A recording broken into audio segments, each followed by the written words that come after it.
জানো টনি, আমি অনেক জেদি।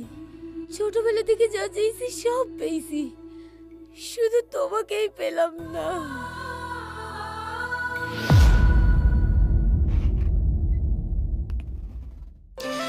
হ্যালো বন্ধুরা, আমরা মন নিয়ে খেলা এই নাটকটির তৃতীয় পার্টে দেখতে পাই টনি সালমাকে হারিয়ে ফেলে। এবার চতুর্থ পার্টে কি আমরা দেখতে পাবো যে সালমা আবার ফিরে এসেছে এবং টনি এবং সালমা আবার নতুন করে জীবন শুরু করতে যাচ্ছে। এই ছোট্ট একটা ভিডিওর মাধ্যমে আপনারা চতুর্থ পর্বে কি কি দেখতে পারবেন মন নিয়ে খেলা এই নাটকটার মধ্যে, সেই সবই আজকে তুলে ধরবো। তার আগে যারা আমাদের চ্যানেলে নতুন আছেন সবাই একটা লাইক এবং একটা সাবস্ক্রাইব অবশ্যই করে দেবেন। তো চলুন কথা না বাড়িয়ে শুরু করা যাক। আমরা মন নিয়ে খেলা এই চতুর্থ নাটকে দেখতে পাবো যে টনি আবার নতুন করে জীবন শুরু করতে যাচ্ছে সালমার সাথে।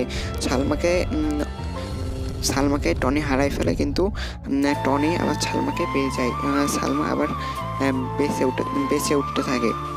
এইভাবে আমরা চতুর্থ নাটকটি দেখতে পারবো। চতুর্থ নাটকটি খুব শীঘ্রই আসতে চলেছে। চতুর্থ নাটকের আপডেট পেতে আমাদের চ্যানেলটা অবশ্যই সাবস্ক্রাইব করে দেবেন এবং বেশি বেশি লাইক করবেন এই ভিডিওটাতে। চতুর্থ অবশ্যই আসবে।